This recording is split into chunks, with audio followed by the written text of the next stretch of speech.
എടോ, നിങ്ങൾ എന്നാ ഗ്ലാമറാന്നറിയാം നിങ്ങൾക്ക്? ഞാനോ എന്ത് സോപ്പിടുന്നത്? അല്ല, നിങ്ങളുടെ ഈ താടിയും മുടിയും കാരണം നിങ്ങളുടെ ഉള്ള ഗ്ലാമറൂടെ പോവാ. ആ സുന്ദരമായ മുഖം ഒന്ന് വൃത്തിയായിട്ടൊന്ന് കാണണം എന്നുള്ള ആഗ്രഹം കൊണ്ട് ചോദിക്കുക. ഒന്ന് പോയി വെട്ടിക്കൂടെ? എല്ലാം മൂടി പോതച്ച് എന്തൊരു ഗ്ലാമർ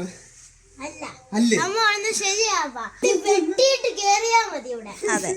ഇവിടുന്ന് ഇപ്പൊ പുറത്തിറങ്ങുവാണെങ്കിൽ മൂടി വെട്ടി സുന്ദരനായിട്ട് ഇങ്ങോട്ട് കേറി വന്നാ മതി. എന്ത് കോലവായത്? ശരി, പ്രൊമിസ്. തിരിച്ചു വരുമ്പോ പ്രൊമിസ്. പുതിയൊരു മനുഷ്യനായിട്ടായിരിക്കും വരുന്നത്. നന്നായി. Okay, bye. A few hours later. Aami, പപ്പ വന്നടി.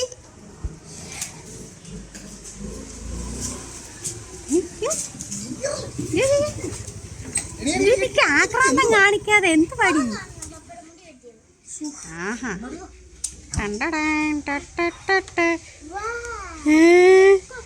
ഇതാര്?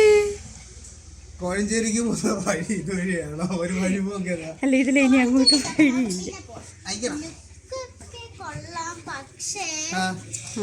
പക്ഷേ ഉണ്ടായിരുന്നെങ്കിൽ പിടിച്ച് കറക്കേറി. ദേഷ്യം വരുമ്പോ താടിയെ പിടിച്ച് വലിച്ച് കറക്കേറിയായിരുന്നു അല്ലേ? കുഴപ്പമില്ല, എന്നാലും ഒരു ഇച്ചിരൂടെ താടി ഉള്ളതായിരുന്നു നല്ല. മനുഷ്യനെ വെട്ടിച്ചിട്ട് എനിക്ക് ഇഷ്ടപ്പെട്ടില്ല. ശരി, ഇച്ചിരി മുടി വെട്ടിയത് കൂടി എന്നാലും ഗ്ലാമറാ കേട്ടോ.